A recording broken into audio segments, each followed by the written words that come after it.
Richard, some people have said to me that teaching is a little bit like acting. You spend most of your day in front of classes acting. And in fact, when I was teaching, someone came up to me and said, you do realize that you're teaching more like a salesperson. It's like you're trying to sell them the dream. What I get from you is that we're trying to understand teaching in terms of the game concept, or the idea that teaching is a game. Can you help me through that?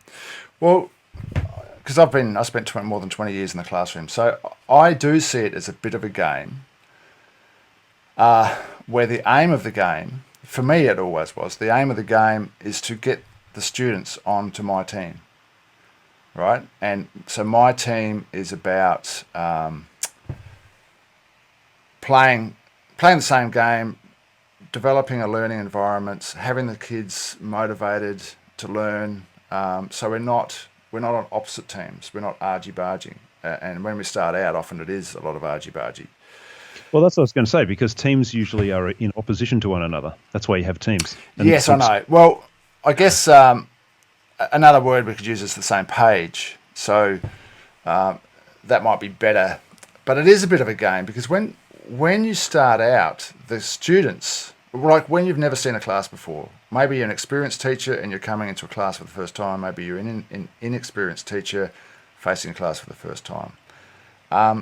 Although the aim of the game is to have the students on your same page or your same team, so you're working together, the game the students tend to start playing is one of, let's see if we can foil the teacher. Let's see if we can disrupt this lesson. Let's see if we can get him stirred up. Let's see if we can wreak some havoc. They're playing a different game. And so I think the aim of the game is to turn that around, more with psychology rather than brute force, and to win them over to your cause.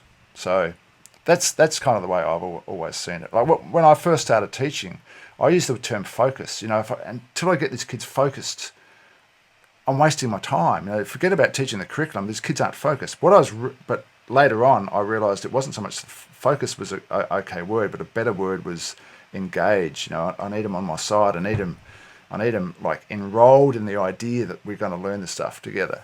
So is it a little bit like hoping that the students will see the world through the same lens that you're looking at it? In other words, you come to the classroom thinking this is going to be a great learning experience. We're trying to get the kids to understand, actually, this could really benefit you if you have the right mindset. Exactly. And this could be fun. I know relevance is important, and people talk about, you've got to make your units relevant. Well, I used to teach a lot of mathematics, and some mathematics, it's difficult to try and sell that this is relevant. And you can spend a lot of time on that. The thing with mathematics, though, is that, and with a lot of other subjects, there's something about it that if you get the kids on side and you get them working together on problems, there is a level of enjoyment that can come with that. And that's what I used to go for, because if you get the kids really getting their hands dirty and working together and on a common goal and using their own brains, they almost don't care if it's relevant or not, because there's something intrinsic about learning that can be fun. But I don't want to play down the importance of relevance. Relevance is really important, but it's even more than relevance, because you can teach something that's very relevant to a kid and they can be just totally not interested. Can't you? Yes, that's very true. So I guess there comes a point, though, where the interest then turns to a personal responsibility in terms of the student thinking, well, okay, I'm engaged in this, I'm playing along, we're on the same team or we're on the same page. When do you notice that the student says, actually, this really is important and I should take responsibility for what I'm doing here? Is that the next level? Well, we're going to talk about students taking responsibility in another section, another video or audio.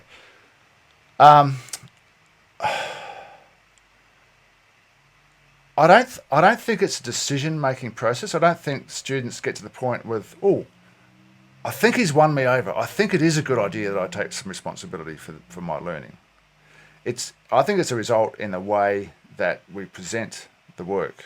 And, as a teaser for what's coming, when I used to be, Mr. Andrew, 100% teacher directed, you're going to listen to my lecture, I'm the fountain of all knowledge, I'm going to talk at you for the next 25 minutes, that was pretty much guaranteed to not have the kids take any responsibility or ownership over the learning, because it doesn't engender the kids to take any responsibility, because they're in a passive role, learning, writing notes or whatever.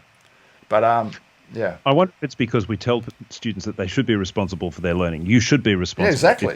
It's you to take responsibility. And there's that. We're telling them something. We're lecturing them that they should be responsible. Where it was really, when someone is personally responsible for what they do, that's really an intrinsic motivation, something which they have realized because of a certain set of circumstances around them, where they think, oh, this is worth being responsible for. Yeah. Well, that's true. That is true.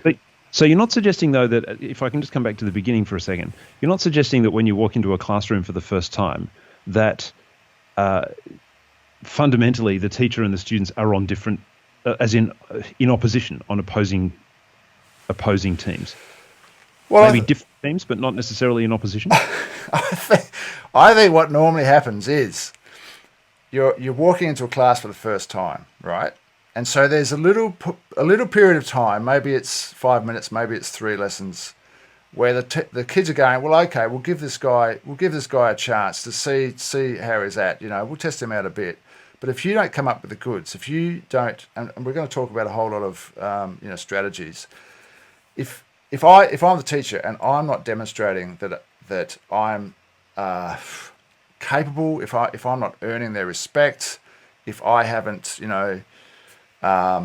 shown that I actually know what I'm doing and I can control them, then the game that they're going to play is, all right, buddy, you've lost. We're going to play our game, which is in opposition to you, and then the war continues. And in a lot of classrooms, there is that tension, that war between the teacher goes into battle with the class, and the class goes into battle with the teacher, and that's not pretty teaching. But once you get an experience where you've won the kids over, and then they're authentically engaged in what you're doing, and that comes down to a whole lot of things which we'll talk about over these videos, and in the way you're presenting the work, and a whole lot of areas. But once that happens, it's an amazing feeling. I guess we're going to boil down to some useful strategies in separate discussions. But just before we do, there's one thing I wanted to talk about, and that is it does take a lot of time. And you've mentioned to me that it's that old chestnut. It's a journey, not a destination. How long did it take you to figure these things out? This is. You shouldn't ask me this question. Like I do, because I run courses with teachers. I've been doing it for over 10 years. And one of my claims to fame that I claim is that I've made more mistakes than any other teacher alive. And therefore, I'm well qualified to talk about this stuff because I've learnt a hell of a lot, But I wouldn't wish my first year on anyone, my first year of teaching. In fact, my first year of teaching was probably worse than my last teaching prac. And I couldn't believe some of the lessons I learnt when in my, say, 21st year of teaching. That I thought, how come it's taken me so long to learn this? I think there's a lot. The information is a lot better now. There weren't the sort of courses that are available now that were when I was a lad back in the 80s, starting out. So it took me a long time. But the reason why I say it's a journey, not a destination. If you think, okay, I want to get to become this ideal teacher, all right. So here we go. Well, you're always going to fail, because you're never going to quite get there. You'll get to a point. You can get to a point where you're really a competent teacher, but it would be ideally you always know there's more to learn, and I think that's the biggest key, is that teachers need to be, more than anybody, really open to learning and open to saying, look, I'm pretty good now, but I admit that I probably don't know everything, and I'm interested in watching other teachers teach and picking out little bits and think, oh, I could use that. I hadn't thought of doing that.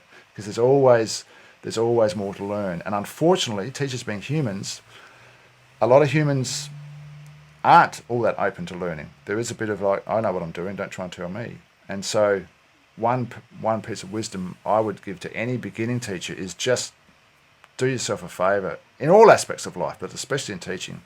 Have an open mind, be open to ideas, and always have more to learn. So it is a journey. Well, we'll come to those strategies in more detail in further conversations. I look forward to that. That'll be great.